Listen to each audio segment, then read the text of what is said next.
How much money you can make from a blog depends a lot on how you choose to monetize that blog. And that choice really determines the best strategies for that blog going forward. So let me show you the best ways to monetize blogs in 2022. Welcome back to the Income School channel, and thanks for joining me for this video. Today I want to show you some actual numbers.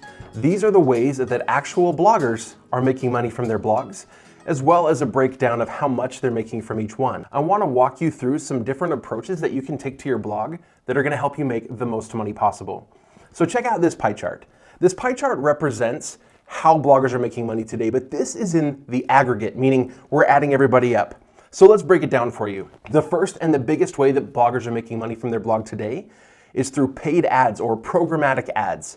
Now, when I say programmatic ads, what I'm talking about is using one of these ad companies like Ezoic, AdThrive, Mediavine, or even AdSense to essentially provide ads to your website without you ever having to work with the company that made or is selling the ad. You're essentially providing the traffic, the platform for people to come to the website and for those ads to be shown to those people. In the last few years, this has grown from becoming a very small piece to being obviously the biggest piece of the pie when it comes to most bloggers. Now, there's a couple reasons for that. It's primarily because it's super easy to implement and it's easily the most passive. As long as you have pretty good content on your website and can get traffic there, you can make a great income from paid ads. The next one on the list is affiliate marketing.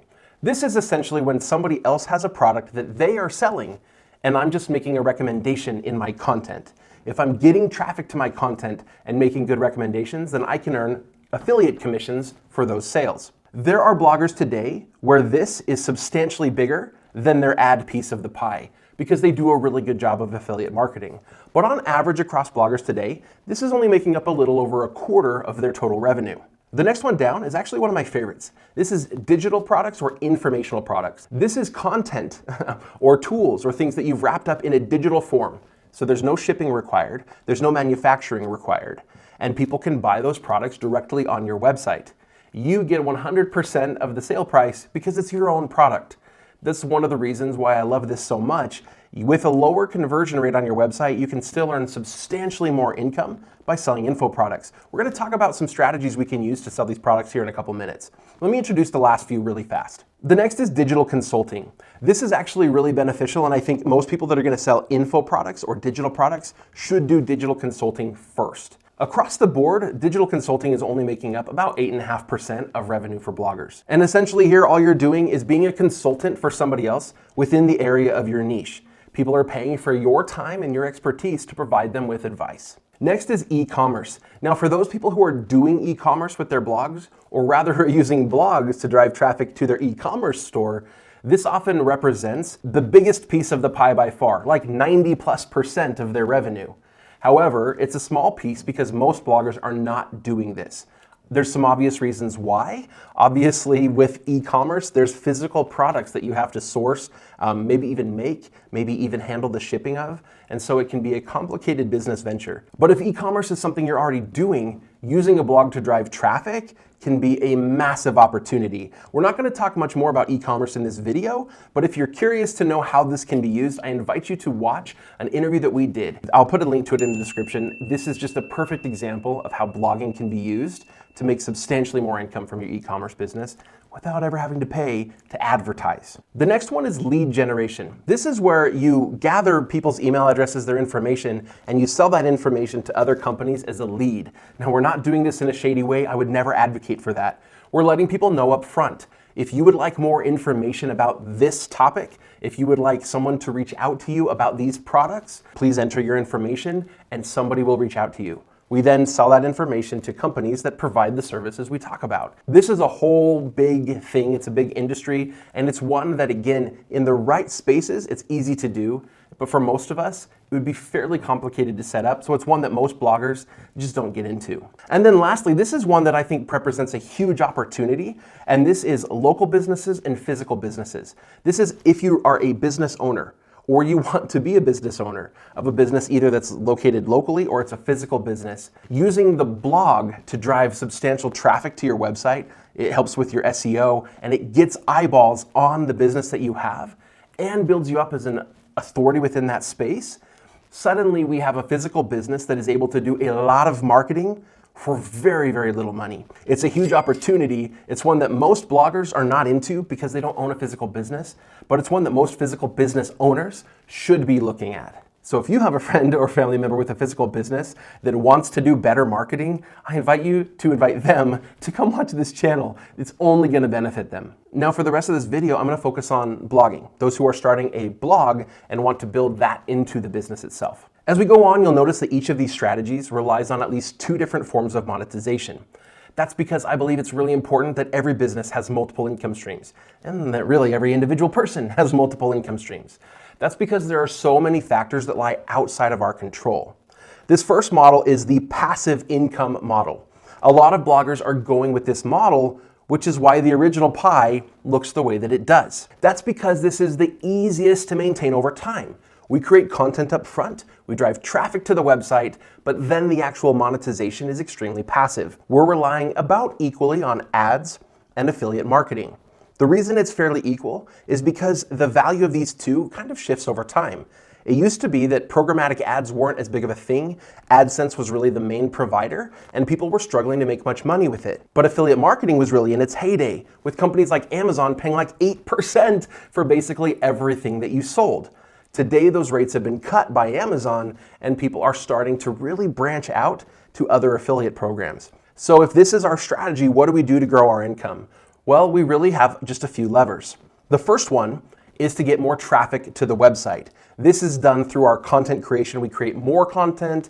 We maybe expand the topic of our website just a little bit to be able to bring in more traffic from a broader industry. For example, if our niche is fairly specific and we're talking about road cycling for racing, like competitive road cycling, we might branch out a little bit and just talk about road cycling in general and add in maybe recreational road cycling or road cycling for fitness as sort of additional areas of content on our website. What this is going to do is grow the entire pie, even if the way that we monetize it hasn't changed. The overall income therefore goes up. The next method is to optimize the monetization of our website. So when it comes to ads, we can do that by improving the content, the format of the content, by making our content a little bit more relatable and a little bit more friendly to a broader audience, or by targeting a more valuable audience. So when it comes to programmatic ads, if your audience is mostly based in the US, and it tends to be a demographic of people who have more disposable income, for example, the little bit older generation, people that are maybe above 40 or above 50 tend to have a little bit more disposable income than those in their 20s or teens, for example. So by creating content that caters to them, we end up actually making more money from our ads. And so what that does is it grows this piece of the pie. This is actually getting pretty exciting as more of these programmatic ad providers are coming out with the newer, better ways to present ads that can make you more money as a content creator. On the affiliate marketing side, there are so many ways that people are doing this just very wrong. Writing direct product reviews where they don't even have the product and they're just relying on what other people said on Amazon. That used to work. It doesn't work very well anymore. However, there are multiple different approaches that we teach in our Project 24 membership. We actually launched in the last year a brand new course all about affiliate marketing with 4 totally different approaches that you can take to affiliate marketing depending on the type of content you're creating. And by doing that, we can grow that half of the pie as well and make substantially more income even if the traffic on the website doesn't grow. The next strategy we'll talk about here is what I call the authority approach. Now this is going to look really different. Notice what I've done with the digital or information product, how it's substantially more of the monetization of this website. But also notice that ads and affiliate are still both there. We're just not relying on them quite as heavily for the monetization of our website. What's cool about this approach is that the amount you make from these 2 buckets can actually end up being the same amount you would have made from those buckets on this passive method website. All we've done is we've added a substantial amount of income on top of that by making our site less passive and by becoming an authority that people are willing to pay for information or for tools or for what other sorts of digital products that we're able to create. In order to do this effectively, we need to cater the content of our website toward that. We have to build up expertise, authoritativeness, and trustworthiness on our website in a more public way than we do if we're trying to build a passive website. That could be done by making the organization, the company that you've created, into an authority within that space. Think about the many, many products that you buy where it's not necessarily about the person that created them, but the company that created them, like Apple or Adobe. Within your industry, your company could become that. But what's often even more effective for bloggers is for them as a person to become the authority, the person that other people connect to and trust. On a blog, the easiest way to do that is actually through video. By creating how-to content and other video content that we can embed in the articles on the website, where as a person reads through content on the website, they come across and watch some of those videos as supplements to the content, and they get to know you as an authority. We're also going to do this by building out a fairly robust about me and about the, about the site, about us, as well as about me, about the author content on the website. We're also going to reference ourselves a little bit more in the content, right? More in the first person rather than kind of a third person or impersonal way. I said person a lot in that sentence. But as we take that approach to build up more personal authority or company level authority within that industry, within that niche, it's going to make it substantially easier to create an information product. We actually have a pretty awesome course on creating info products within Project 24 as well that'll teach exactly how to create and how to position those types of products. But I told you earlier that we would talk a little bit more about digital consulting. That's because this approach is really hard to get right out of the gate. When we want to go down this path, it usually looks a little bit more like this at first. So in this model, we're still relying about 50-50 on these passive income streams that we talked about earlier. But what we're going to do is we're going to start off by introducing digital consulting. The reason I like digital consulting before I launch an info product is that consulting gives me very rapid feedback. I get to work with people. I get to find out what their questions and concerns are. What are the things, the issues that they face? And when I help them, what are the questions that they still have? So usually if I'm thinking about launching an info product, I'm going to start off by offering myself as a digital consultant. The way that this usually flows is that somebody purchases a consult and they receive some sort of survey or something that they can fill out that provides you with at least a baseline of information that you can use to prepare for that consultation.